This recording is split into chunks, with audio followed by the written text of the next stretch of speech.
राधे राधे दोस्तों। आप सबको पता है कि हमारे घर के मंदिर में हमें किसी न किसी भगवान का विग्रह, किसी न किसी देवी देवता का विग्रह ज़रूर मिल जाएगा। लेकिन ज़्यादातर घरों में जिनका विग्रह देखा जाता है वो है हमारे ठाकुर जी, जिनको कि हम लड्डू गोपाल के नाम से भी जानते हैं।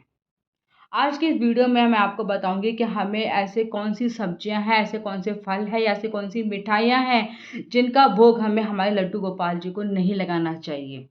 वैसे तो हमारे घर में जो भी चीज़ें बनती हैं उन सबका भोग हम हमारे लड्डू गोपाल जी को लगाते हैं। कोई भी अगर हम फल हैं या कोई मिठाइयाँ हैं जो हम बाहर से लेकर आते हैं वो भी हम लाके हमारे लड्डू गोपाल को भोग लगाते हैं। लेकिन कुछ सब्जियाँ, कुछ फल, कुछ मिठाइयाँ ऐसी हैं जिनका भोग हमें हमारे लड्डू गोपाल जी को नहीं लगाने चाहिए।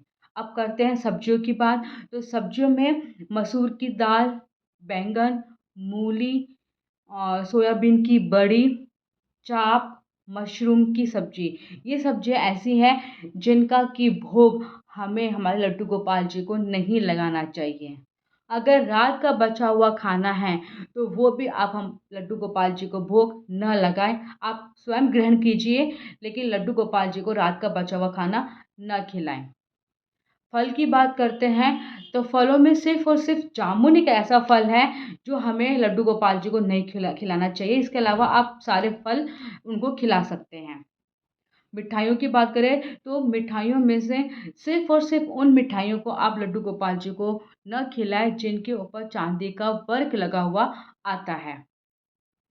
दोस्तों, कुछ संप्रदाय ऐसे हैं जो कुछ चीज़ों का भोग लड्डू गोपाल जी को लगाते हैं और वही चीज़ कोई दूसरे संप्रदाय के लोग अपने ठाकुर जी को खिलाते हैं। अब जैसे बात करते हैं गाजर की, तो जो इस्कॉन टेम्पल वाले हैं वो गाजर लड्डू गोपाल जी को नहीं खिलाते हैं।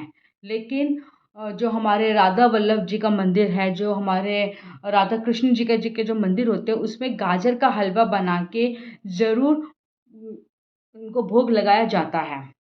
इसके साथ ही कहीं-कहीं पर हींग का भी भोग नहीं लगाते हैं।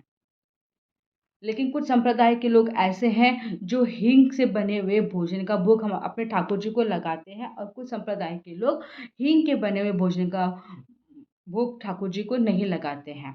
अदरक का भी ऐसा ही है।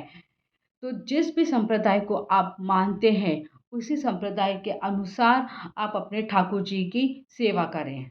उनको वही चीज़ें भोग में लगाएँ जो आपके संप्रदाय के लगाते हैं और उन चीज़ों का भोग आप न लगाएँ जो आपके संप्रदाय के नहीं लगाते हैं।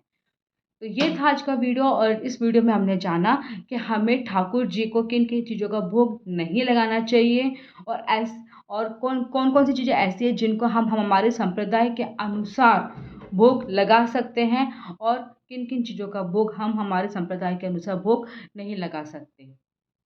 धन्यवाद।